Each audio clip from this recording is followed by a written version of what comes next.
And welcome back.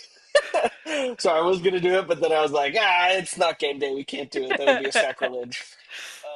But yeah, welcome back to the Sports Analyst Podcast. I'm Jared. This is Jessa. Jessa, how we feeling today? Another week in the books. We're looking towards there is a BYU football game this weekend, so that's fun, right? And it brings with it all of the emotions, like stress, excitement, all the things. So I'm doing good. I'm doing good. Excited to chat about some of the stuff we have planned for today. Yes, I'm very excited to get into it. Off the top, we have to get to one of our YouTube comments. We do have a chat. We are not cooked. Um, this comment comes from Roundy with three Y's. So there are many Roundies, but who could it be? We don't know. The one with three Y's, I guess. But anyway, it says, Jess, your outfit is freaking fly. And it was true. This is the episode when you were wearing the white, like, polo. Oh, I thought he was talking about the bear onesie. You know what? I Either mean, one. I'll take either one. they're both fly. They're both Great. fly. The golf Um, polo. Okay, sweet. yeah, which was a very good look. Fantastic. If you could rearrange BA's schedule for this year, what would you change? That's the first part of his question. Do you do you have something that comes right off the bat? I would swap Utah to be rivalry week. The fact that we play Yep. them in the middle of the year is kind of like we play UCF when everybody else is playing their big rivals. And I get it as far as like airtime and TV. You've got to spread out all the rivals across college football. Like SMU and TCU play this week. The backyard brawl was last week. But the biggest rivalries are in the last week of the year, and I would love to see BYU Utah get that slot. How about you? Do you have any that you would swap around? It would 100% be the Utah game. But if there was something else, I would rearrange the bye weeks a little bit. I don't like. I'm glad that we have a bye week after Utah, Iowa State, and before Texas Tech, TCU. But I hate that we played one game, two game bye week. Like, let us play three or four games, then get a bye week, then play four games, bye week, then play four games. You know what I mean? Yeah, totally. And from the media, from all the coaches this week, when they're asked like, "Hey, how did the bye week go?" A couple of them have mentioned like we're not used to having one this early. And Yeah. so I'm with you. I would love to spread it out and spread it out between our toughest opponents too. Would be really Yes. nice. But beggars can't be choosers. At least it wasn't after week one like Stanford. So, Right. Yeah. It could be worse. It could be worse. And then the second part of the question is, what opponent do you want BYU to play against the most that they aren't playing this year? Now, you could take this a couple ways, right? We could look at non-con opponents. I kind of look at it as an intra-conference play. Like, I want to play Arizona State every year. The way that game went last time, and then the way it went the time before, like my background against Jaden Daniels and the Algier Punch-Out, like both of those games were bangers. And so I think we should play that game every single year as well as playing Utah every year in the Big 12. okay, that was the conference game that came to my mind too, especially with the rematch this year after they took us out of the conference championship last year. Like you were saying, great Right? games after great games. So as far as conferences go, I'd love to play them every year. Honestly, two teams came to mind that I would love to play out of conference, and that's Utah State and Boise State. But then I remember the QB Yep. injuries with Utah State. Honestly, I would rather play Boise State every year. I think that's a fun rivalry, Yeah. and they're a respected G5. And so if you think about like getting eyes on BYU, I would love to see them play Boise State every year. I think that's fun in the non-conference, right? Yeah. I don't know. Oh, I'm 100% a fan of that. I would love it if Boise State was on the schedule every year. I had the exact same thought. Utah State, Boise State, but probably Boise State because we have less injury like Juju with them. Yep, totally. That's a great question. Thank you, Roundy with three eyes. Two thumbs up. Three Yep. Y's. Three Y's. We love you, Roundy. So keep the questions coming. We love interacting with the chat. All right, let's just jump right into it. BYU-ECU. BYU travels to East Carolina.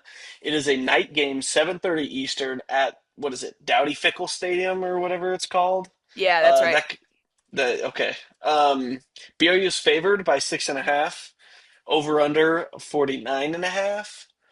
Uh, my first question to you is if you do the math on that, Vegas says BYU wins 28-21.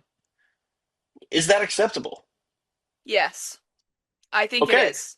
A Okay. win is a win. It's on the road. We have everything to lose, nothing to gain from this game, True. in my opinion. Like, Yep. we're playing a G5 team where this is their Super Bowl of the season. Let's be real. The G5 race is looking really interesting, and we'll talk about a few of the other teams as we go, but you've got Memphis, you've got Tulane, you've got USF, you've got East Carolina, right? You've got, Hmm. those are four that come to mind. Boise State is probably out of the race now. But I mean, Utah State is undefeated. So the Yep. G5 is also wide open, and East Carolina beats BYU at home and starts off what? Four, that would put them at 4-0. I Three and mean, one 3 and with the 1. loss Oh, to because NC they State. lost to NC State. That's right. That's right. If Yeah. they enter the non-con or the conference play with one P5 win, I just think they have everything to gain. We have everything to lose. So if we win, I'm feeling like we got away with murder. Like, awesome. Great. Honestly, Jess, I should be taking your approach, but I think the bye week has I've lost all sense of reality again because I haven't seen an A-Rod offense in like 10 days. And so I'm feeling like we got this. We need to win by more than two scores, right? Like, I don't want this to be a one score game in the fourth quarter. Like, this has to always be two scores. But I think we should be looking at it like you are, where let's just win, not get anyone super injured, and go home and tuck ourselves into bed. Okay, but wait, what do you want to see this week? What do you expect to see this week? Because I feel like a lot of people feel that way. Well, so I think my mood and my approach to this game will depend greatly upon a certain game that we'll talk about later that kicks off at 10 a.m. Mountain local, which is ridiculous, but Crazy. it couldn't be happening to Crazy. a better school. Um, if Texas Tech wins that game, I will come into this game being like, I don't care, I just want to win. Let's get out of Dodge. If Texas Tech loses that game, especially if they lose it by like two scores, I'm going to come into this game with like my life on the line and being like, we need to win by 30 plus in order for me to feel good about my life right now. So the reality is probably somewhere in the middle. I think if I had to say right now, objectively, I want us to win by 14. Like that would be my ideal win is we get up by like 17 or so, garbage time, maybe they get a garbage time score, and we win by somewhere from like 10, 11 to 14, 15, like 17 points. And I don't think that's out of the question at It all. It it shouldn't be shouldn't out of the be. question. Yeah. That's the thing. Quick comment on the game time for just the Utah game. Utah fans want to act like they're so different from BYU fans, right? They're edgy and da, da, da. Yeah. You know what? No. You know what I've seen all over Twitter since they announced the game time?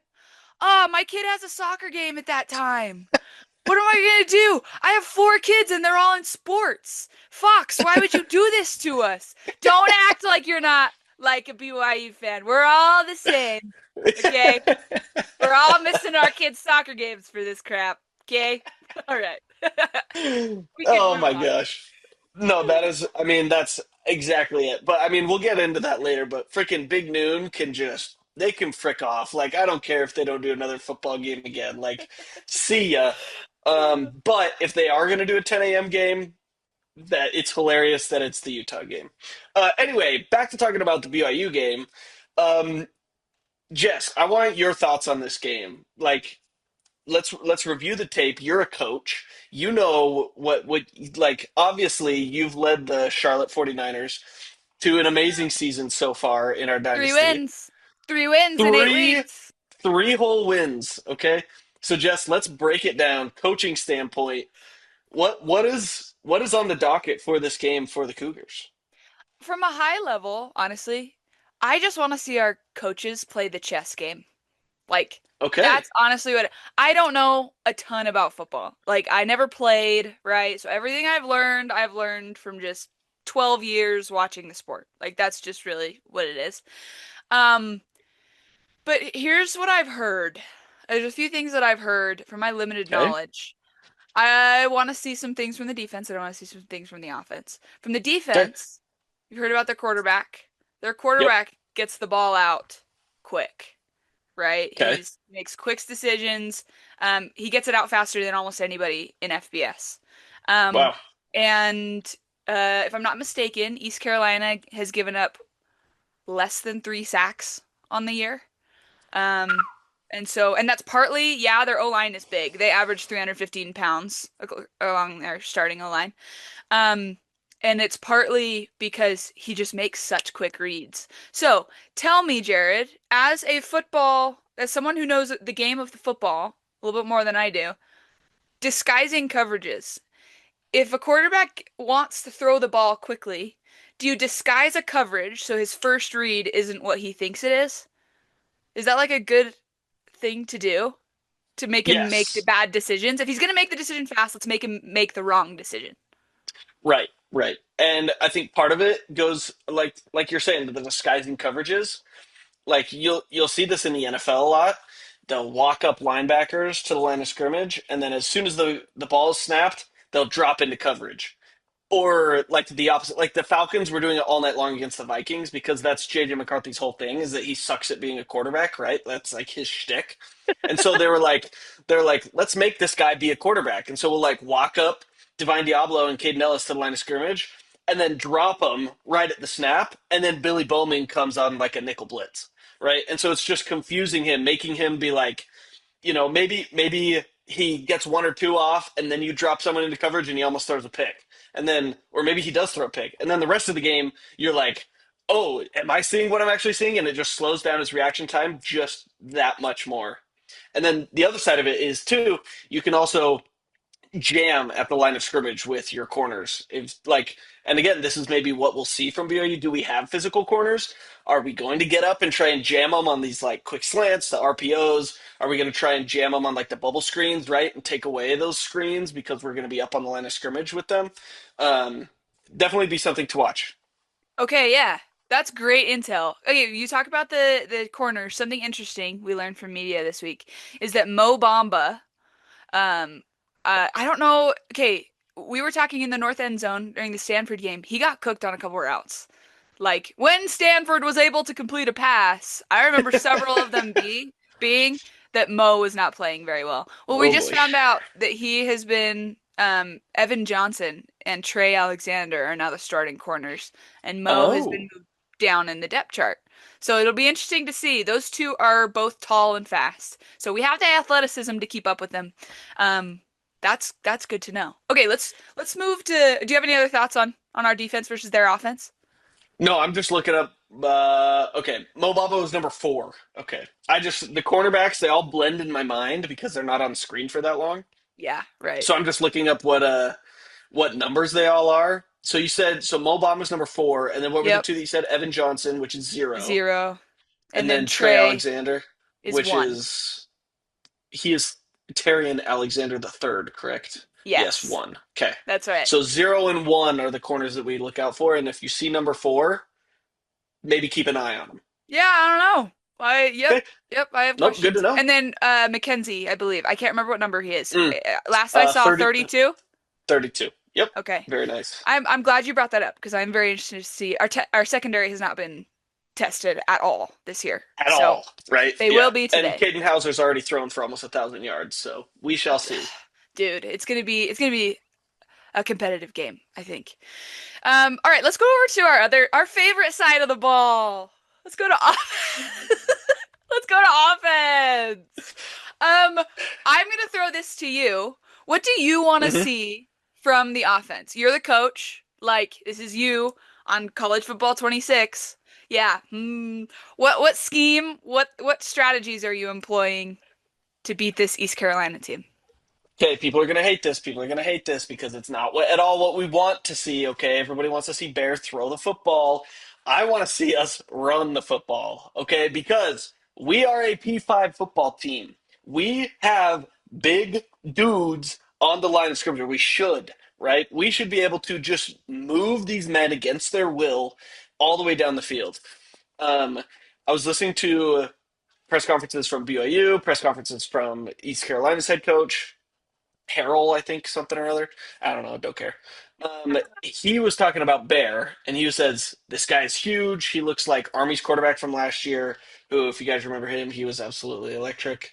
Very, very good runner. Not a great thrower, but a good decision maker. And so he was talking about that with Bear, and he said, we need to make Bear be a quarterback. We need to make him make good throws. We need to make him read the field. And what does that stem from is stopping the run. And so his whole thing was we need to force them into obvious passing situations and force Bear to move the ball with his arm.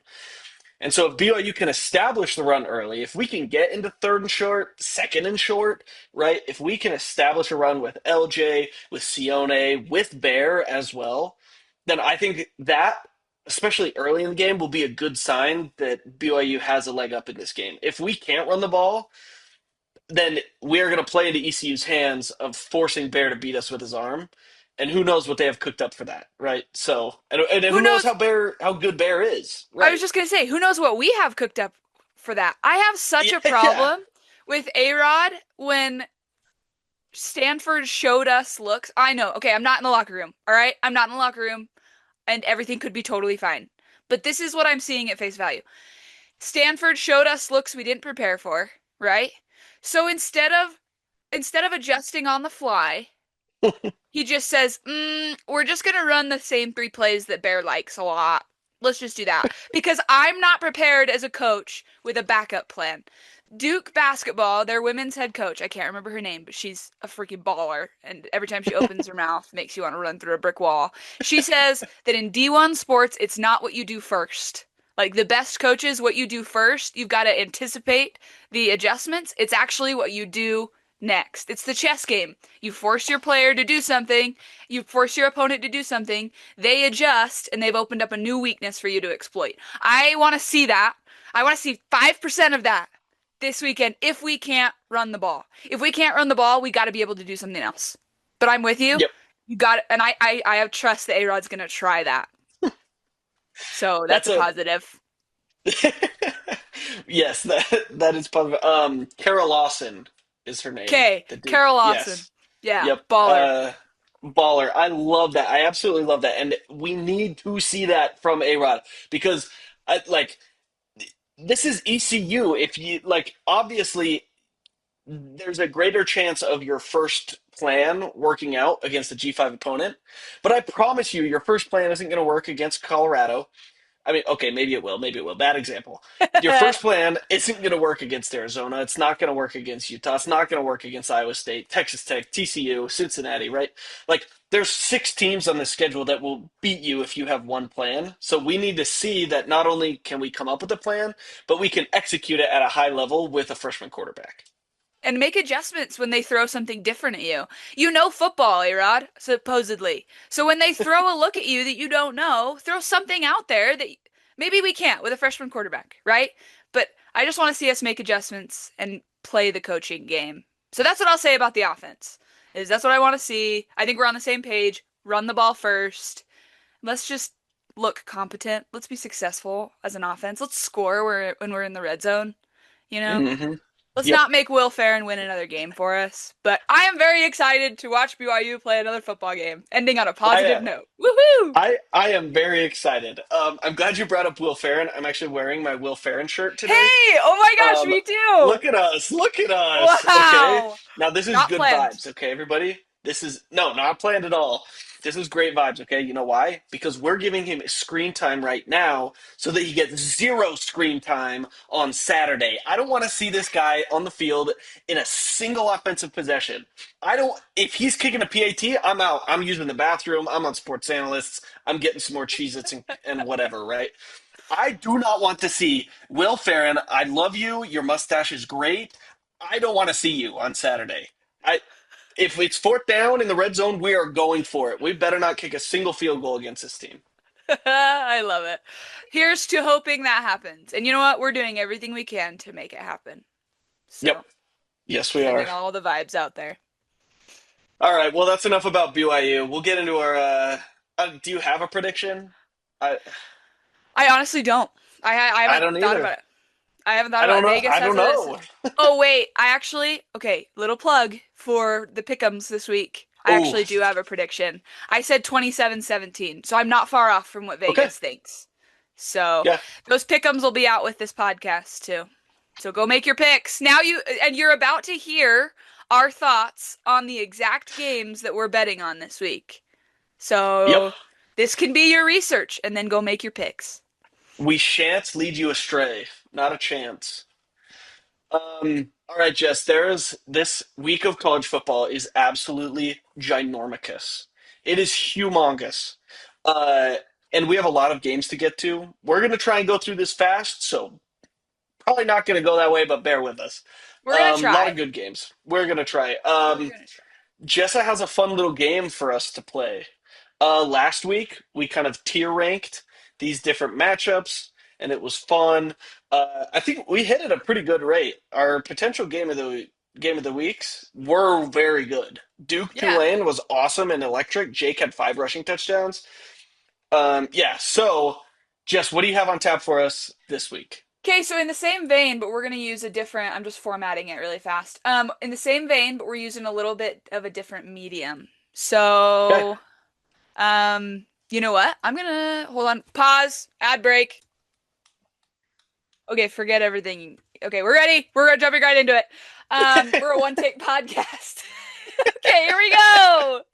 Here's what we're gonna do, guys. Here's what we're gonna do. This is a little game called Build Your Living Room. Okay? We're sitting down. It's Friday night. Okay? And it's gonna get more exciting than what you're seeing right here. There's a couple games on I Friday. hope so. Yeah. And you've got your TV. Look, here's your Yeah. TV, and there's only one game on. Okay? So we're gonna just turn that game on. Jared, tell us Ding. why are we watching this game? What are the things to look for to you? Okay, first off, 2.5 point spread. Need I say more? Okay. It's going to be late night Big Ten football. Okay. I mean, I don't really know what else I have to say. Gronowski for Iowa, he is exponentially increasing his production. He had like 70 passing yards his first game, 180 this last game. He's just getting better and better. He might throw for 200 yards. I don't Whoa. know. Yeah. Whoa. We didn't have a Uh, hot take. That's our hot take of the day. Basically, what I'm trying to say, you should watch this game because Iowa's offense is electric, and Rutgers is the class of the Big Ten. This is a peak. This is the creme de la creme of the Big Ten of what they have to offer you, and it's on a Friday night. Why else wouldn't you watch this game, Yeah, why would you have anything else on other than this? right? Yeah, we don't know anything about these teams. We know nothing about these teams. Iowa put up 47 on UMass this week, and Rutgers supposedly is 3-0. So That's what they say. that's what they say. Transitive Okay. property. Transitive property. Rutgers better than West Virginia because they beat Ohio and Ohio beat West Virginia.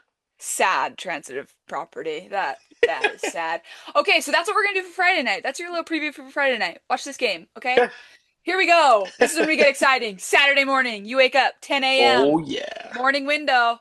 We got some bangers of the game, but there's a problem, you guys. You only have one TV. But good news is you have a computer and you have a phone. So we're gonna talk about which game goes on the big screen, which game goes on the second screen, and which game goes on the third. Okay, so Jared, let's start with what game are you putting on the big screen? 10 a.m. kickoff. What are you starting on the big screen? All right, so this is we have a great like three matchups here. We got Arkansas at Memphis, okay? We got SMU at TCU, Iron Skillet, the last one for the foreseeable future. And then you have Texas Tech at the Scroots.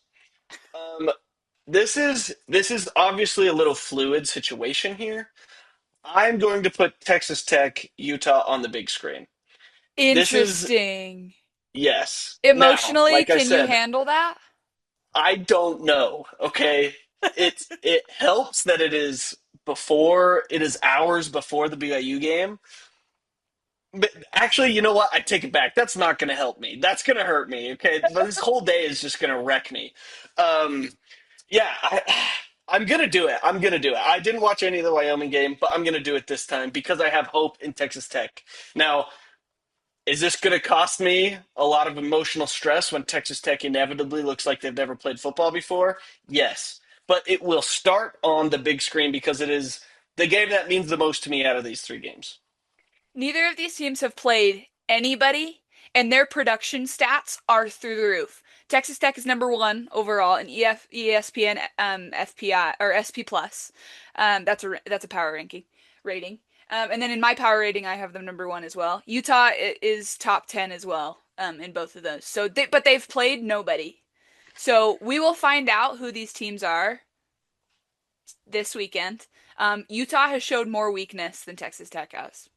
3 True. 0. Three Absolutely. to 0 at half against a crappy Wyoming team. So who knows? We will see. Okay, that's on your big screen. What are you putting on the what are you putting on the computer where you pull up your side table so it supports it and you get your computer in view? Yep, absolutely. I think I'm gonna put the Iron Skillet game there because I mean the this is just a points game. Like I think one team has scored 60 in like three of the last five matchups or something, like something stupid. Um, you have to give it the respect because it's a super old rivalry and we're not going to see it for a while. It's like the backyard brawl, except the backyard brawl they continue every year. But it's just one of those things that makes college football special. It's always exciting, lots of points, so it has to be on the laptop. Okay. Oh wait, I was thinking of a different one. I was gonna say, didn't know Arkansas and Memphis was a rivalry game. Wow. Okay. I'm really sad that this is the first time that they're the last time they're playing for a while. I Um, know it's Again, crazy. SMU is a good team. I don't think they can sneak up on anybody this year like they could last year. And then TCU's offense looked really, really good, or has looked really, really good. So again, another game where we're going to learn a lot about these two teams. Okay, well Yep, that leaves, I think, rightfully so, Arkansas and Memphis on the phone in the hand, watching the box score, watching the highlights on Twitter, right? yep. Okay, but still keeping tabs on this game. And why should the Abs- people watch? well, absolutely, because Arkansas, as we know, is one of the best teams in the SEC. They always win like seven or eight SEC games. And Memphis is a very good G5 school. Like this is a school that has playoff aspirations, and if they want to make the playoff, this is the game that they have to win. Like this is Memphis's Super Bowl as of right now, right? This is the biggest game on their schedule right now. And Arkansas, Sam Pittman has that thing just going in the right direction. He is very far from the hot seat. He's on the cool throne every single year because of how good he does at that school. Um, this is definitely one to keep tabs on because as soon as Texas Tech Utah goes south, this one's going on the main screen. This one is these road tests for P4 teams that go to G5, G6 places. Again, Arkansas has everything to lose here and nothing to gain, really. They're Hello? supposed to win this game. They just lost the shootout to Ole Miss. And here's what I'll say about Memphis. Memphis beat Troy by more than Clemson did. So, and Clemson's supposed to be this juggernaut, I It's supposed to be guess. really good. No, we decided last week. Actually, no, we decided at the beginning of the season that they were We fraudulent. started So, very early. Frauds. so I'm glad Yes. we have this on the list because this is not this. I would not be surprised if this is a close game. So keep tabs on that. Awesome. That's our Yep. early window. Great morning. Great early window. Emotionally taxing? Yes. And honestly, I would switch these Absolutely. two. In fact, I would put Utah Texas Tech on my phone just for my emotional well-being. Because Jared, You I've know already what? tried to watch Utah this year. I can't do it. True. True. I'm tagging you in. I'm tagging you in. No, we're not switching it. We're not switching it. This is what it is. All right, let's move on to the afternoon window. We got three games here. We've got Okay. Auburn at Oklahoma. We've got Tulane, Jakey boy. He goes Oh to Ole yeah. Miss. They travel Tulane Kiffin's world. And then I love this game, Michigan at Nebraska. So we got three bangers from 3:30 Eastern to 7. Let's talk about the first one, mayhaps. Auburn, at least the first one on our list. Auburn, well, actually, no, no, no. Let's say this. What game are you putting on the big screen? You alluded to this. It's got to be Michigan, Nebraska. I, 100% agree. this is going to be the best environment of this window for sure, maybe of all day. Um, Nebraska is absolutely lit. This is Matt Rule's third year. We've all heard about the Matt Rule third year turnaround. Like this is the year where it all clicks. Sharon Moore not coaching in this game, which actually might be a plus for Michigan. Yet to be seen. I forgot about Um, that. yeah, yeah. We'll see. I don't know if Nebraska's defense is really that good, but I also don't know if Bryce Underwood is that good. So I'm really excited. I think this is primed for a Nebraska upset, and I'm very excited for that. Yeah, Michigan, their only other road test was at Oklahoma, and their offense looked terrible. Bryce Underwood Horrible. struggled. So they've had a home game to kind of get a home win to get their wheels back under them. Um, but we'll see. I would agree. The question is going to be Nebraska's offense. Honestly, they have in my power rankings, which are not that far off from SP Plus, ESPN, top three offense and top five defense. They beat Cincinnati Wow. and then they played two nobodies. So primed for an upset is all I'm saying. Nebraska has a chance. And I don't even know if you Yep. can call it an upset with how little we know about Michigan. So Right, right. But Michigan losing, the possibility of that, definitely going on the big TV.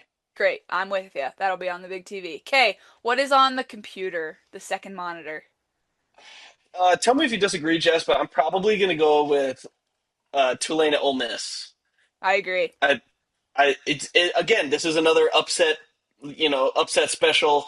Tulane, they look pretty good. I don't know if their defense is any good, but their offense is good. Jake is just electric to watch. He is absolutely balling at Tulane. It makes me so happy. And Ole Miss, like the Ole Miss, this isn't the Ole Miss that beats up on bad teams anymore. I don't know. They got quarterback questions. They didn't look that great versus Arkansas. I don't know. I think if there's going to be a G5 P5 upset, it's either going to be Arkansas losing to Memphis or Tulane beating Ole Miss. So definitely one to keep an eye on, and I will want sound for this one, so I'll put it on the laptop. Hey, I like it. Um, I will say why this game is really exciting to me is because I think in order for Tulane to win, they're going to have to put up a lot of points. Just because Ole True. Miss has a good offense. Like that's one of their strengths, right? It has been in years past. You're right with the QB controversy or flux in flux a little bit. I'm Yeah. not sure that they'll be as strong, but I love the idea of Tulane winning a shootout. Yes. I mean that's college football at its finest, right? Yeah, An so upset in a shootout. Come on. yeah, we'll see. All right, so that puts Auburn at Oklahoma on the phone, which I feel good about. I feel good about this slate. This slate is stacked. Yes. Absolutely. Um Auburn, Oklahoma will be a fun game. It's just SEC versus SEC doesn't interest me nearly as much as Big Ten, or SEC versus potential upset challenger. Right. The storyline, I think, of this game, I'm really surprised game day isn't there. Whoa, they went to another SEC game Crazy. with, we'll talk about that one. But, Yep. uh, John Mateer, the Oklahoma quarterback, is a transfer from Washington State. And then Auburn's Wazoo. quarterback, Jackson Arnold, is a transfer from Oklahoma. So Jackson Arnold will be Oh, traveling to Oklahoma, his old stomping grounds. And so we'll see. Both of those guys have played pretty well. So the yeah. QB battle will be fun to watch. I'm with you though. I don't care enough to put it on the big screen. Yeah, they're both running quarterbacks too, so there'll be some highlights from this game for sure, and Yeah. both of them might die on the field, which would be funny. Okay, well, Yeah, there's gonna be broken bones. for sure, for sure. Afternoon window. That wraps it up for our highlighted games. Now let's get to the late window. The sun goes down, the vampire cougs come out, 7 o'clock Hmm. p.m. Eastern time and on. We've got four games here, so keep in mind one of these games, like unless you pull out a fourth monitor, it's not going to get airtime. It's going to be one of those that you're flipping back and forth on your computer or on your phone. Um, but here they are. BYU goes to East Carolina. We talked about that one. Arizona State goes to Baylor. That's a Big 12 matchup. Florida, 1 and 2. Florida. DJ Lagway just threw 5 picks. They go to Miami. This is weird Florida like love triangle going on. They're all Yeah. USF, Miami, and Florida all play each other. Weird. And then I like this matchup. We got a Big Ten matchup. Illinois goes to Indiana. So, what game are you flipping on the big screen? It's got to be BYU East Carolina. Of I don't care course. how bad it gets. This is one that I'm going to be watching snap to whistle. Do I hope it gets boring? Yes. Do I think it's going to get boring? Absolutely not. Um, yeah, there's no chance. Obviously, and I'm going to sync it up with Greg because that's the way to do it, guys. That's the way to do it. Yeah, I mean, there's no discussion here. It's the big screen. Great. Yeah. We don't and we already previewed it. So Huh? watch that game, everybody. All right, what are you putting on the computer in when BYU sucks or when commercial breaks roll around? What are you diverting your eyes to? I I want to hear your thoughts, Jessa, because I am between two, and I think it's between the Arizona State Baylor and Illinois Indiana. I think that's the two I'm 100%. deciding between. Yeah. Yeah. Which one would you put on a laptop between those two? I would put Arizona State just because they found themselves on my hate watch list for some reason. Just the way Well, that Dillingham crazy. handled that BYU game last year, I just hear people and they're like, "No, I like Arizona State." How? How? Oh my gosh. I want Arizona State to go 2-10 this year. Like, please. So I will be watching that and rooting for Baylor. Sawyer Robinson? Heisman? He's Hmm? really good. He's He's a really good good. quarterback. He's really good. So that quarterback, I hate to say it, Sam Levitt is a freak athlete. So Oh that my quarterback battle. gosh. For that reason, I would put them on the second monitor. But to your point, it is very, very close. It is. It's very close. I'm kind of glad you chose that one because that one's very relevant for the Big 12, BYU, and they're two very evenly matched teams too. I mean, I guess we were alluding to it. The phone screen is probably going to be Indiana and Illinois. Again, another like very competitive.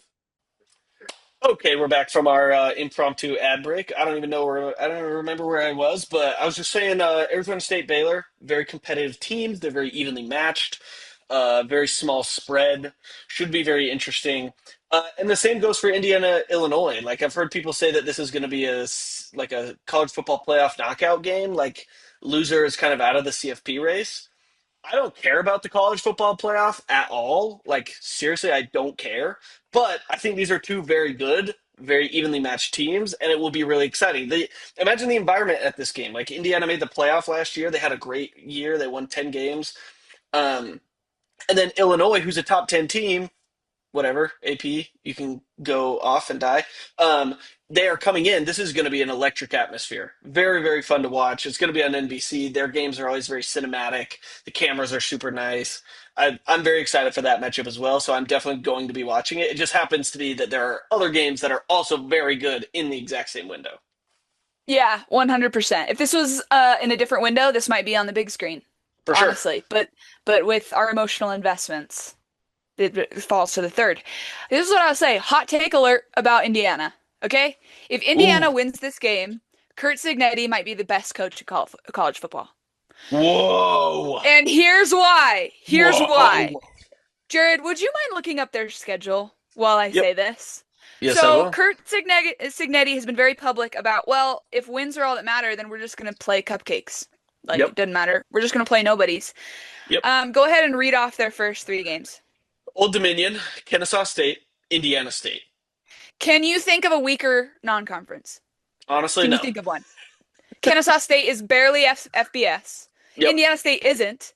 And then Old Dominion, Virginia Tech just fired their coach because they lost to Old Dominion. Like, if you can get your players ready through that kind of competition, and if they are disciplined enough and you've held the standard high enough to where they are battle tested enough to beat a strong Illinois team. Granted, if Illinois is as strong as we think they are, if they suck, Right. then Kurt Cignetti is not the best coach of college football. But if he can hold his kids accountable without actually watch real game experience with three scrimmages, then hats off, Kurt. You don't need to play. You don't need to play anybody. You're good. You're good. No, you are absolutely right. And later in the season, we may look back at this game and be like, "That's when we knew.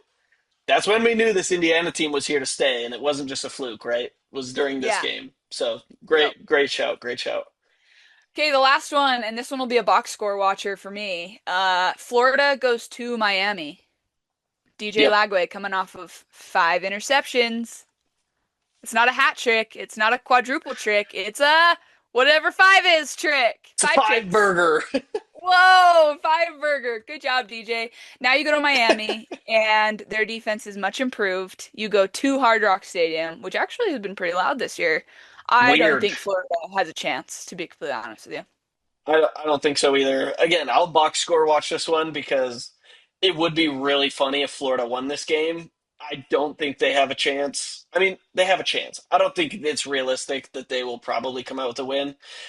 But say they're up by three or down by three in the fourth quarter, I'm going to tune in because either GJ Lagway is going to win them the game or lose them in the game, and either way, it's going to be funny. So, There yeah, is no in definitely, between. There is no yes, in between. there's definitely a game to keep tabs on. Yep. All right, let's go to. So you might be saying to yourself, what's after 7 p.m.? Oh boy, do we have something for it after 7 p.m. At 9 o'clock Mountain, 11 o'clock Eastern. Michigan State, yes, you saw that right. A Big Ten team, Michigan State, is playing football at 11 o'clock p.m. Oh Eastern time. yeah, They're welcome to the going to club. USC. I don't know why they're maintaining the Pac-12 time zone in the Big Ten. That's weird, but tell us about this game. Tell us about this game. This obviously is going to go on your big screen as you're falling asleep, I think, at least for me. Yes, no, that's perfect. I love the little photo you have because her eyes are closed. Yeah. This may be a game that your eyes end up closing in the fourth quarter because I don't know if Michigan State can hang with USC. Like, they scored 40 something points against Boston College, right? USC's not known to have a good defense. So Michigan State's probably going to put up points in this game. But USC also put up like 70 against all these other teams. They didn't against Purdue, but there's that huge weather delay, so I'm not really sure what that means. Um, but if it is a flaw, like if it is showing that Michigan State or that USC was just blowing like chumps out of the water, the Michigan State could come in here and kind of make a rustle. I'm very excited for this game. I don't know how good it's going to be at the end, but I think it's going to be really exciting, especially at the beginning of the game when both teams are just trading blows back and forth. And I hope that's the case because we've said this on this podcast before. If Michigan State is good at football, when Sparty is good at football, college football is better. 100%. So I would love, love, love to see Michigan State keep it close, and I'll be watching until they do. Yep. So Yep. I do have one last game. I didn't put it on the list. We don't have it on the list because it's let's hear probably it. stupid. Wouldn't it be hilarious if Wyoming were to do the nastiest deed and take out Deion Sanders in Colorado? Would that not be just the most delicious late night snack you have ever had? It would be wonderful. Wonderful. But their offense has to score points. You can't punt it from the red zone, Wyoming. Maybe you can against Colorado. Actually, Who maybe knows? you They could don't even win. know who their quarterback is. They have no plans at quarterback. Nope. Let's quote Dion. Who has an established quarterback? I got time today. What does that mean, Dion? What? Everybody has an established What? quarterback. What What are does that you mean? talking about? There are Uh, 136 teams in the FBS, and 130 of them have established quarterbacks by week one. what are you talking about, dude? That's Absolutely another crazy. one. And there are games on the schedule we haven't even brought up Oh too. yeah. That's what makes this sport so great. There's probably going to be a dark horse game that we didn't think was good. That is good. And we'll talk Yep. about it next week if that's the case, you know? Yep. But this was a great review. I'm really excited for Friday, Saturday. Absolutely. This is going to be such a good weekend of college football. I'm so excited. Weekend Watch Guide will be out as well with this episode. So if you ever need a refresher of everything that we went over, as you see Moosh just scratching himself in the background, um, yeah, check out the Weekend Watch Guide. That'll help. And then also stay tuned to Sports Analysts. Like, we're watching all the games. We're sending updates of, hey, this game is really good right now, or oh my gosh, this is happening crazy in this game. So you just stay tuned, scroll through every little while. I know it's a lot of text, but we'll keep you posted on what games you need to be watching right now. So should be an awesome weekend of college football, and hopefully the Cougs can pull out a convincing dub. Go Cougs.